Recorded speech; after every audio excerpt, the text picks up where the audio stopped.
Assalamualaikum teman-teman, jumpa lagi dengan aku Joan Sanum. Gimana kabarnya teman-teman? Semoga teman-teman semua sehat dan lancar rezekinya ya. Oh iya teman-teman, sekarang tanggal 15 Desember ya teman-teman. Jadi tahun baru kira-kira sisa 2 minggu lagi. Gimana nih untuk teman-teman yang penjual warung sembako teman-teman?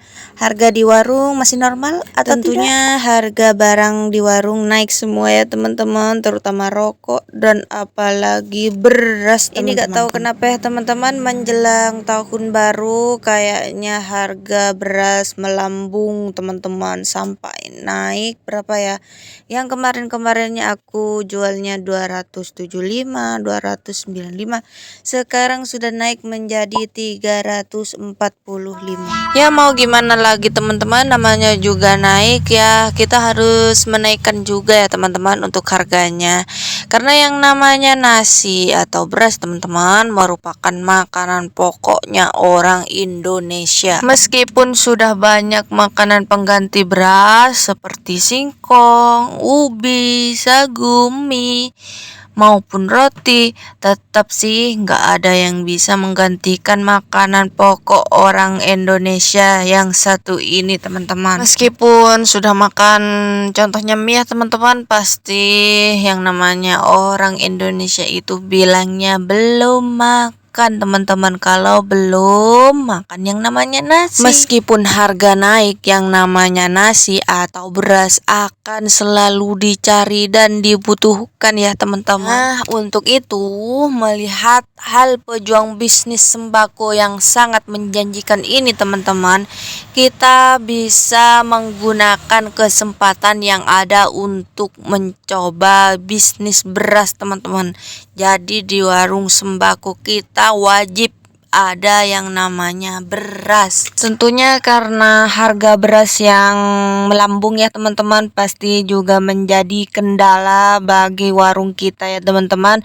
Seperti halnya modal teman-teman, ini paling utama kendalanya teman-teman. Nah diusahakan kita mempunyai modal yang baik ya teman-teman, atau adalah ya untuk menyetok beras teman-teman. Dan ini mohon maaf ya teman-teman, videonya berganti ke pete teman-teman ya, biar gak bosan gitu tentang sembako terus videonya. Ini baru pertama kali aku masak yang namanya pete teman-teman, jadi gak tahu bener apa enggak ngupasnya.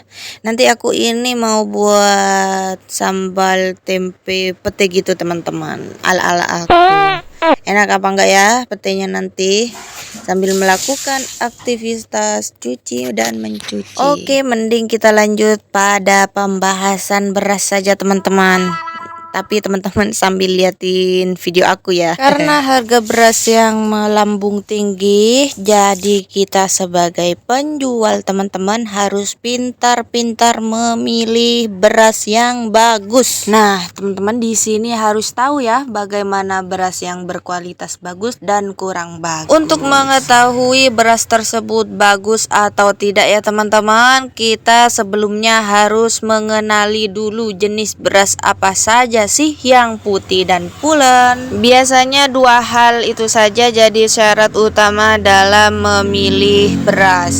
Padahal menurut aku itu saja tidak cukup ya teman-teman sebagai syarat beras baik dan berkualitas. Menurut aku ya teman-teman, butuh beberapa hal yang harus diperhatikan dalam memilih beras yang kualitasnya bagus teman-teman.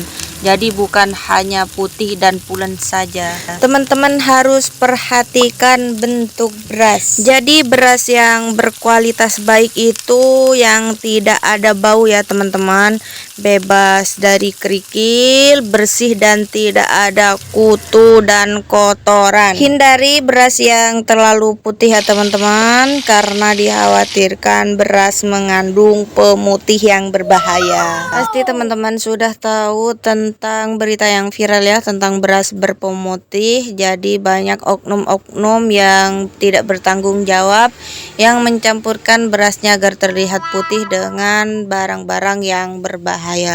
Teman-teman juga harus berhati-hati dengan beras yang murah. Mahal bukan selalu berarti bagus, begitu juga sebaliknya teman-teman.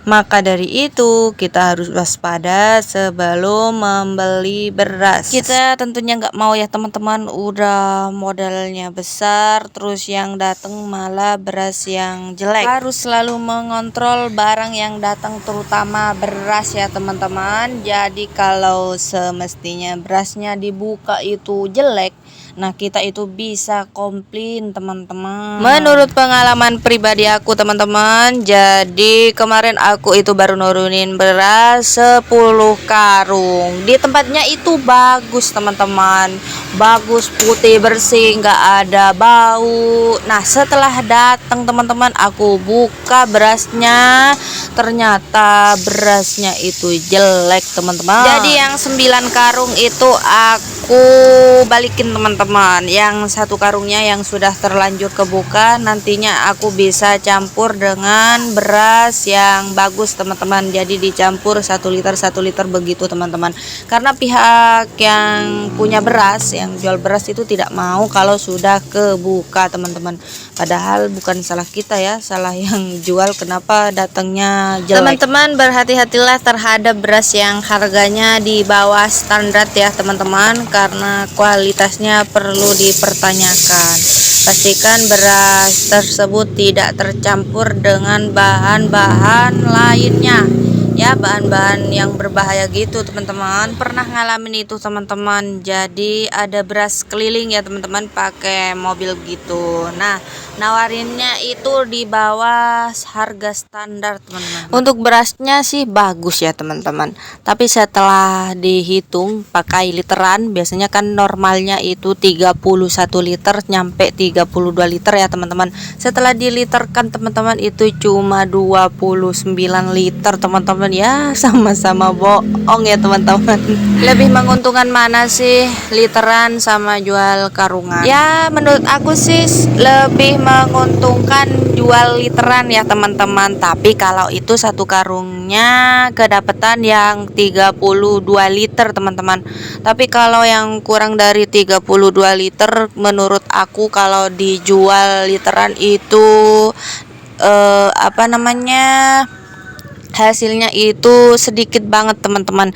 Jadi aku itu di warung jualnya yang literannya, satu saknya itu, 1 karungnya itu 32 liter. Kalau cuma 29 liter teman-teman, itu tipis banget buat aku teman-teman. Tapi kalau jualnya karungan 29 liter itu tidak masalah ya teman-teman. Kalau jual karungan biasanya aku ngambil untungnya itu 15 atau 10 ribu. Yang paling utama ya, kita sebagai penjual warung sembako, kita harus tahu teman-teman bagaimana ciri-ciri beras premium dan ciri-ciri beras medium. Untuk ciri-ciri beras premium itu bisa dilihat dari warna teman-teman. Jadi warnanya itu lebih cerah sama putih itu beda ya teman-teman. Jadi kalau cerah itu nggak kusam gitu teman-teman. Karena kalau beras yang putihnya melebihi batas wajar itu perlu diragukan ya teman-teman, takutnya itu mengandung bahan-bahan yang berbahaya. Untuk harga beras yang premium itu lebih cenderung mahal ya teman-teman. Ya iyalah teman-teman, masa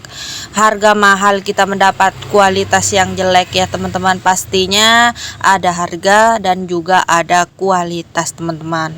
Tingkat kepatahan beras tidak lebih dari 5%. Nah ada ya teman-teman beras yang kualitasnya itu kurang bagus, itu berasnya rada halus teman-teman, jadi banyak yang patah gitu. Nah itu juga kurang bagus ya teman-teman. Selanjutnya untuk butir beras tidak tercampur dengan kotoran, batu dan gabah, jadi berasnya celing bersih gitu teman-teman. Dan untuk yang terakhir teman-teman, nasi menjadi lebih pulen. Jadi saat nasi dimasak itu nasinya pulen teman-teman. Dan untuk ciri-ciri beras yang medium teman-teman bisa dilihat dari warnanya teman-teman. Jadi warnanya itu lebih kusam teman-teman dibandingkan dengan beras yang premium. Jadi intinya kalau ciri-ciri beras medium itu kebalikan dari beras premium ya teman-teman ya, seperti harga lebih murah, tingkat kepatahan beras itu lebih dari 5%, dan juga nasinya itu sedikit lebih perah gitu teman-teman. Kalau kita membeli beras ya teman-teman yang namanya untuk dikonsumsi sehari-hari ya teman-teman, kita itu harus pinter-pinter mencari beras yang bagus. Seperti kita itu memperhatikan tekstur beras teman-teman. Jadi tekstur beras yang baik itu yang memiliki tekstur tidak mudah patah dan hancur. Untuk caranya gimana ya kalau mau tahu beras itu mudah patah atau enggak? Nah, gampang teman-teman, tinggal kita itu tekan beras tersebut. Nah,